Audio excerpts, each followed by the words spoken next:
Baik, Assalamualaikum warahmatullahi wabarakatuh. Ah, Waalaikumsalam warahmatullahi Waalaikumsalam wabarakatuh. warahmatullahi wabarakatuh. Oke, kita lanjutkan materi kita ya. Kita masih di persamaan diferensial biasa. Nah, sekarang kita melangkah ke metode penyelesaian atau metode untuk mencari solusi dari persamaan diferensial biasa orde satu yang sifatnya linear ya. Yaitu disebut sebagai faktor integrasi ya.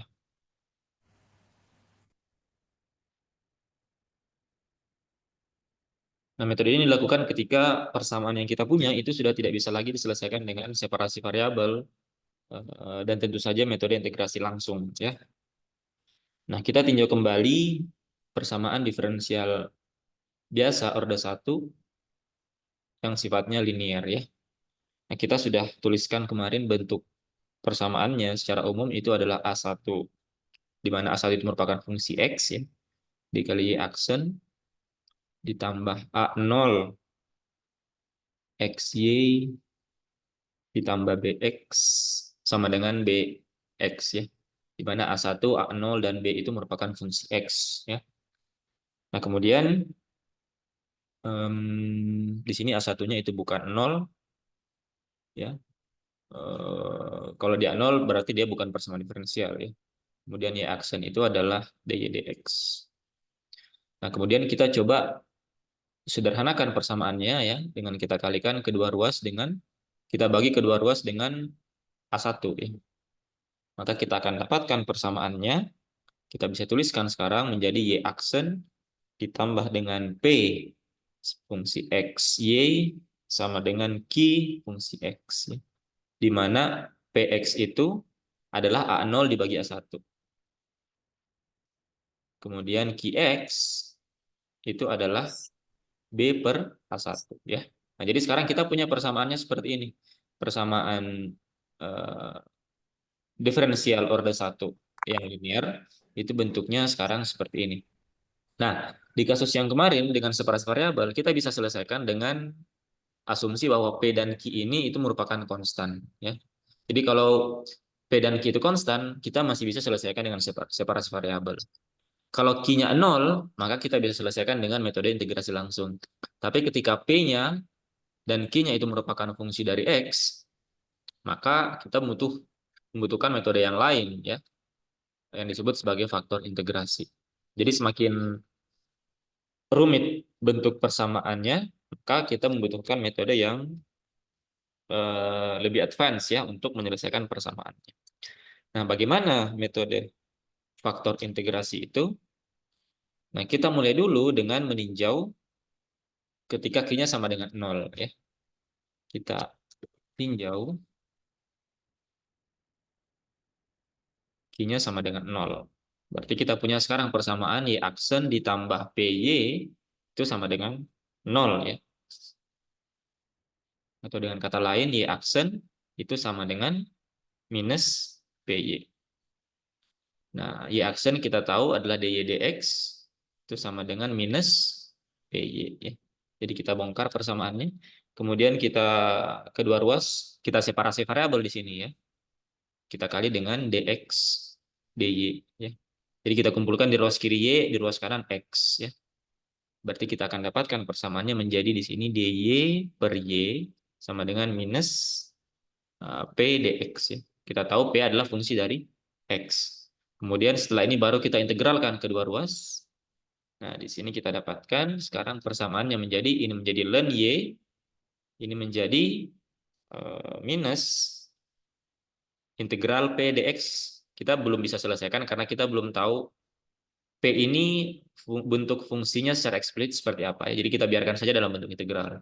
Kemudian ditambah dengan suatu konstanta misalkan c. Nah, sehingga kita dapatkan sekarang solusi y-nya ya. Solusi y sementara untuk kasus q-nya sama dengan 0 itu sama dengan y sama dengan e berpangkat minus integral p dx ditambah dengan c. Nah, ini bisa kita pisahkan ya menjadi e berpangkat minus integral p dx dikali dengan e berpangkat c. Nah, karena ini pangkatnya konstan, maka e pangkat c itu akan menghasilkan konstanta baru yang lain ya. Sebut saja misalkan konstanta a. Nah, sehingga sekarang persamaannya menjadi Y sama dengan A E berpangkat minus integral P dx. Nah, seperti ini. Atau bisa kita sederhanakan penulisannya menjadi Y sama dengan A E berpangkat minus I. Ya, di mana I itu sama dengan integral P dx. Nah, seperti ini. Nah, ini adalah solusi untuk kasus di mana Q-nya sama dengan 0. Ya. Nah, persamaan ini kalau E pangkat minus I-nya kita pindahkan ke sebelah, ke ruas kiri, maka kita akan dapatkan persamaan Y E berpangkat I itu sama dengan A. Ya. Seperti ini. Nah, langkah selanjutnya, bagaimana agar kita bisa mendapatkan solusi dari persamaan ini?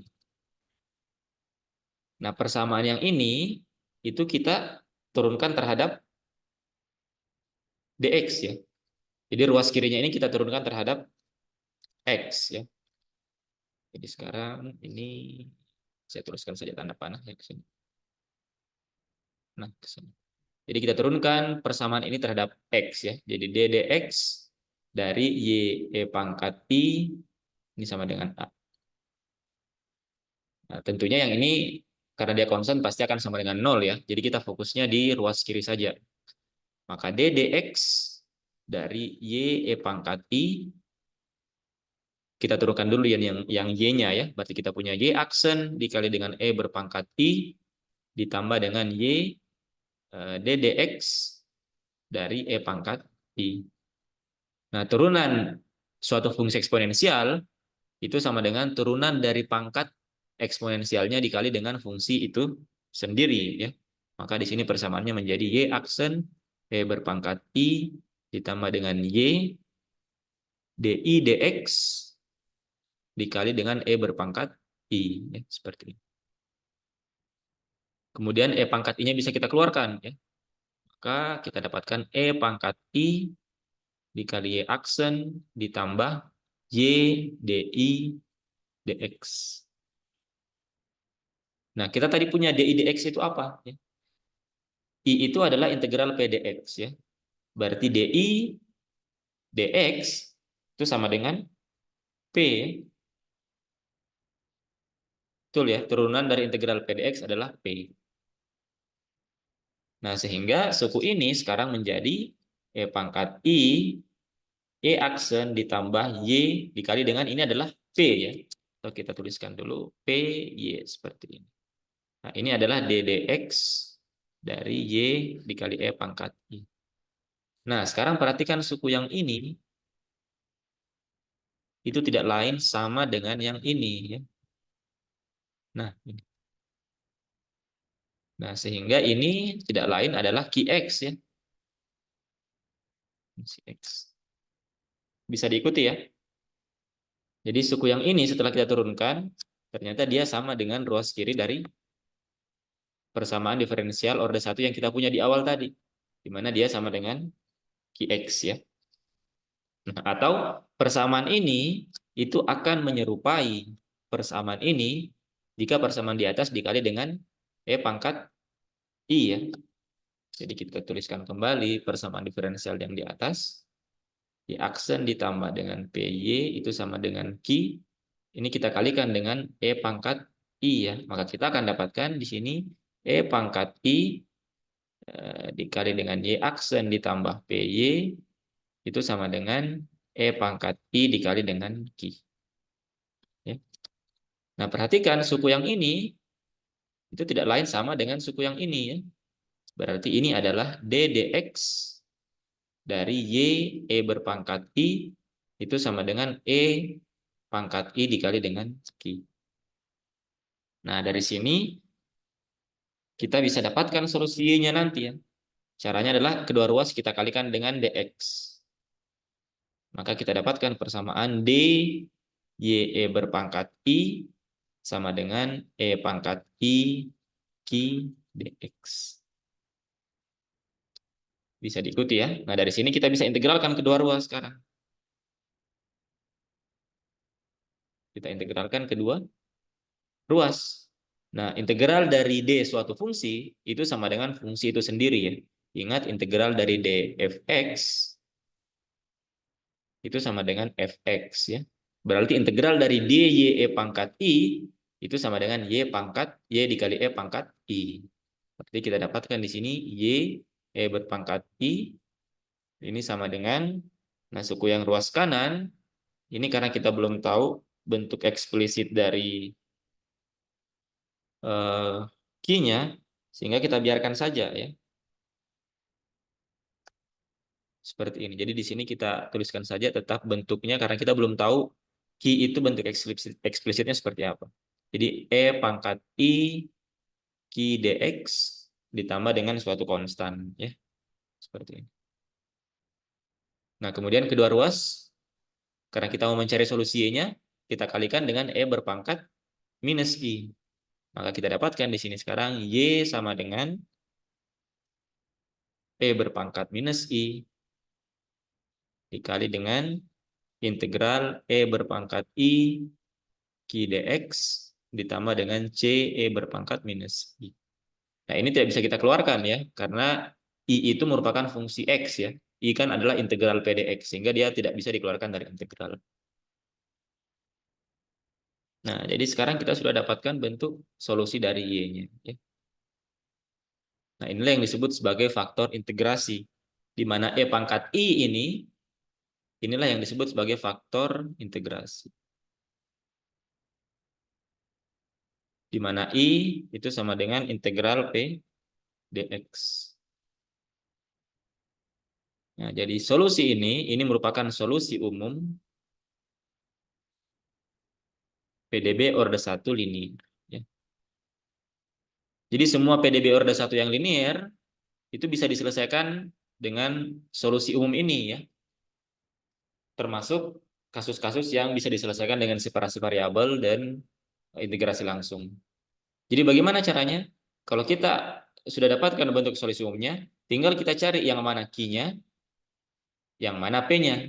Ya. Jadi misalnya kita punya persamaan diferensial, bentuknya seperti ini ya, tinggal kita cari yang mana P-nya, yang mana Q-nya, kemudian kita masukkan ke dalam solusi umum ini. Tinggal kita cari I-nya berapa, I itu adalah integral P dx, setelah dapat kita masukkan ke sini. E berpangkat min I, kemudian integral E berpangkat I, kita masukkan di sini I-nya. Ya. Kemudian karena kita sudah tahu I-nya seperti apa, Q-nya juga kita tahu dari soal seperti apa, nah kita bisa selesaikan integral ini. Kita dapatkanlah solusinya. Ya. Jadi dalam tanda kutip dengan menghafalkan solusi umum ini, kita bisa menyelesaikan menyelesaikan persamaan diferensial biasa orde 1 yang bersifat linear. Tinggal kita identifikasi yang mana P-nya, yang mana Q-nya, kita cari I-nya, kita masukkan ke dalam solusi, kita dapatkan bentuk eksplisit dari solusi. Ya. Nah, tapi kan biasanya kita agak sulit untuk menghafalkannya ya. Kadang kita agak sulit untuk menghafalkan solusi yang panjang seperti ini. Maka kita bisa mulai dari, sebenarnya kita bisa start itu dari sini ya. Kita bisa start dari sini. Jadi ketika kita punya persamaan diferensial biasa orde 1 yang linear seperti ini, kita tinggal kalikan saja dengan E berpangkat I. Nah, setelah kita kalikan, maka kita akan dapatkan persamaan ini. Setelah kita dapatkan persamaan ini, suku yang di ruas kiri itu bisa dinyatakan dalam bentuk turunan total seperti ini ya. Ini kan kalau kita turunkan dia akan kembali ke sini ya. Ini kalau kita turunkan itu dia akan kembali ke sini ya. Ini kan kalau kita turunkan ini menjadi Y aksen dikali E pangkat I, suku yang ini. Kemudian Y dikali dengan turunan dari ini. Turunan ini adalah E pangkat I dikali dengan PY. Ya. Sorry, dikali dengan P. EI dikali dengan P. Jadi kalau ini kita turunkan, itu akan menghasilkan suku yang ini. Ya. Nah, jadi startnya bisa dari sini ya. Ketika kita punya persamaan diferensial biasa orde 1 yang linear, kita kalikan saja dengan E pangkat I. Ya. Di mana I-nya itu adalah integral P dx. Nah, kemudian setelah kita kalikan, kita bisa nyatakan ruas kirinya itu sebagai bentuk awal dari turunan total seperti ini. Di mana bentuk turunan totalnya itu sama dengan faktor integrasinya dikali dengan variabel terikatnya. Ya. Kalau misalnya agak susah membayangkan dari sini kenapa bisa ke sini, langsung saja. Persamaan di ruas kiri setelah dikalikan dengan E pangkat I, itu bisa dibuat menjadi turunan total perkalian antara variabel terikatnya Y dan faktor integrasinya. Nah, setelah itu tinggal dioperasikan, nanti akan dapat solusinya. Ya. Jadi start awalnya itu bisa mulai dari sini, kalau kita tidak menghafalkan ini. Dan alangkah baiknya kita tidak menghafalkan ini ya, tapi kita mengerti prosesnya. Jadi dari sini kita mulai turunkan sehingga kita dapatkan solusinya. Ya. Nah, kira-kira itu adalah gambaran bagaimana menggunakan metode faktor integrasi. Nah, sekarang kita coba lihat contoh ya. Kita lihat contoh kasus. Sebentar. Misalkan kita punya soal ya. Kita punya soal misalkan kita punya persamaan diferensial XY aksen ditambah 2Y sama dengan 1.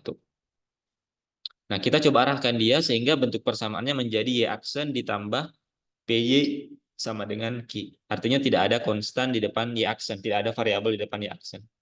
Berarti ini bisa kita kalikan dengan seper X ya. Berarti kita punya persamaan Y aksen ditambah 2X per Y sama dengan seper X. Nah, sekarang kita punya persamaan diferensialnya seperti ini. Nah, ini tidak bisa kita kerjakan dengan separase variabel ya. Karena fungsi di depan Y itu bukan di depan Y ini itu bukan suatu konstan dan suku di ruas kanan itu juga bukan konstan. Kalau dia konstan bisa diselesaikan dengan separase variabel, tapi dia merupakan fungsi X. Sehingga kita gunakan faktor integrasi. Nah, yang pertama kita lakukan, kita identifikasi dari persamaan ini yang mana P-nya, yang mana Q-nya ya. Nah, dengan mudah kita bisa lihat di sini bahwa P-nya itu adalah 2 per X. Kemudian Q-nya itu adalah seper X. Nah, kemudian dari sini tinggal kita cari faktor integrasinya. Faktor integrasinya adalah E berpangkat I. Ini sama dengan berapa? I-nya itu sama dengan integral P dx. P-nya kita ketahui. Berarti kita dapatkan di sini integral dari 2 per X dx. Nah, integral 2 per X dx, 2-nya bisa keluar ya.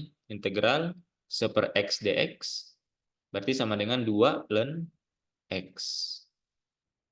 Nah, I-nya sudah didapatkan, berarti E pangkat I-nya itu sama dengan E berpangkat 2 ln X.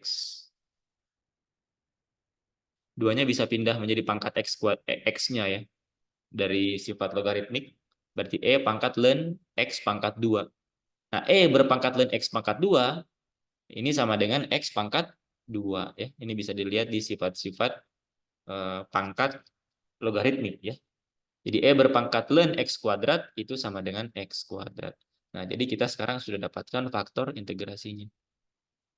Ya, jadi dari soal, langkah-langkahnya kita tentukan dulu yang mana P-nya, atau dari sini. Dari sini kita ubah dulu sedemikian sehingga di depan Y itu tidak ada konstanta, tidak ada fungsi, tidak ada variabel di depan Y aksen. Ya. Oke, sehingga kita bisa arahkan dia bentuknya seperti ini. Setelah kita arahkan bentuknya seperti ini, kita identifikasi yang mana P-nya, yang mana Q-nya. P itu di depan Y, Q itu di ruas kanan. Ya. Nah, kemudian setelah kita tahu P dan Q-nya, kita cari faktor integrasinya. E berpangkat I. I tidak lain adalah integral P dx. P-nya tinggal kita masukkan. Kita dapatkanlah I-nya 2 ln X. Berarti E pangkat I-nya sama dengan E berpangkat ln X kuadrat. Berarti E pangkat I-nya sama dengan X kuadrat. Sekarang kita lihat step selanjutnya apa? Setelah kita dapatkan faktor integrasinya, kita kalikan dengan persamaannya. Kita kalikan dengan persamaannya. Jadi stepnya di situ ya. Kita identifikasi. Setelah itu kita kalikan persamaan ini itu dengan faktor integrasinya. Berarti kita kalikan dengan X kuadrat. Maka kita dapatkan di sini menjadi X kuadrat Y aksen ditambah 2 per X dikali X kuadrat berarti 2X ya. 2xy sama dengan x. Nah, suku di ruas kiri otomatis pasti akan bisa dinyatakan dalam bentuk awal dari turunan total ya. ddx dari, kalau kita lihat di sini, turunan dari variabel terikatnya dikali dengan faktor integrasinya ya. Kalau kita ingin mudah saja, berarti di sini variabel terikatnya adalah y dikali dengan faktor integrasinya, yx kuadrat. Nah, ini kalau kita turunkan pasti dia akan kembali ke sini ya. Ini kan kalau kita turunkan menjadi y aksen dikali x kuadrat, dikali y ditambah y dikali dengan turunan x kuadrat 2x. Nah, kembali ke sini ya. Ini sama dengan x. Nah, tinggal di sini sekarang, setelah di sini sudah bisa kita lanjutkan dengan separasi variabel. Dari sini kita bisa kita kalikan kedua ruas dengan dx. Maka kita dapatkan di sini d yx kuadrat sama dengan x dx. Nah, baru kemudian di sini kita integralkan kedua ruas ya, seperti ini. Nah, ini integral d dari suatu fungsi adalah fungsi itu sendiri. Berarti di sini akan kita hasilkan yx kuadrat sama dengan integral x dx itu sama dengan 1/2 x kuadrat ditambah dengan suatu konstan. Ya. Nah, kita mau dapatkan solusinya, berarti kedua ruas kita bagi dengan x kuadrat. Berarti kita dapatkan y-nya sama dengan 1/2 x kuadrat dibagi x kuadrat sama dengan 1/2 ditambah dengan c per x kuadrat. Nah, kita dapatkanlah solusinya. Jadi lebih praktis ya. Nah, metode ini itu bisa juga diterapkan ke persamaan diferensial yang sebelumnya kita selesaikan dengan separasi variabel. Yang penting bagaimana kita tentukan yang mana P-nya, yang mana Q-nya, kemudian kita cari faktor integrasinya. Nah, kalau kita mau buktikan apakah ini memenuhi persamaan yang di atas ya, yang di sini, tinggal kita masukkan ke sini ya. Kita punya Y ini ya. Coba kita buktikan. Berarti kita akan punya Y aksen itu sama dengan ini 0, berarti tinggal ini minus 2 C per X pangkat 3 ya. Nah, ini coba kita masukkan ke dalam solusinya. X, Y aksen, berarti X dikali Y aksen, dikali dengan minus 2 C per X pangkat 3. Kemudian ditambah dengan 2Y. Ya, 2Y ditambah dengan 2Y-nya itu adalah ini. 1/2 ditambah C per X kuadrat. Ini berarti sama dengan berapa ini? Minus 2 C per X kuadrat ya. Kemudian ini ditambah 1. Ini ditambah 2C per X kuadrat. Ini sama dengan 1. Ini tercancel. Ternyata terbukti dia memenuhi ya. Ini sama dengan 1 ya. Jadi ketika mendapatkan soal seperti ini, saya ulangi kembali supaya lebih paham ya. Kita arahkan dia bentuknya menjadi bentuk umum seperti ini. Artinya kita harus membuat tidak ada sesuatu, baik itu variabel atau konstanta di depan y aksen. Setelah ini kita tentukan yang mana P-nya, yang mana Q-nya, kemudian kita cari faktor integrasinya. Setelah kita dapatkan faktor integrasinya, kita kalikan kembali ke dalam persamaannya. Kemudian suku yang ada di ruas kiri bisa dinyatakan dalam bentuk turunan total seperti ini. Di mana turunan totalnya itu sama dengan faktor integrasinya dikali dengan variabel terikatnya. Baru setelah itu kita integralkan, kita lakukan separasi variabel, kita bisa dapatkan solusinya. Ya. Oke, sampai sini ada yang mau ditanyakan tentang faktor integrasi? Nah, nanti kalian bisa coba soal-soal yang pernah kita bahas sebelumnya, yang bisa diselesaikan dengan integrasi langsung, dengan separasi variabel, itu bisa diselesaikan dengan ini. Ya. Walaupun P dan Q-nya itu bukan merupakan fungsi, ya, tapi dia bentuk konstanta. Walaupun P dan Q-nya itu bukan merupakan fungsi, dia tetap bisa diselesaikan dengan faktor integrasi. Nah, karena faktor integrasinya kan bentuk integral ya. Jadi nanti ketika diintegralkan akan muncul variabel X-nya misalkan. Ya. Oke, kita lihat contoh yang kedua.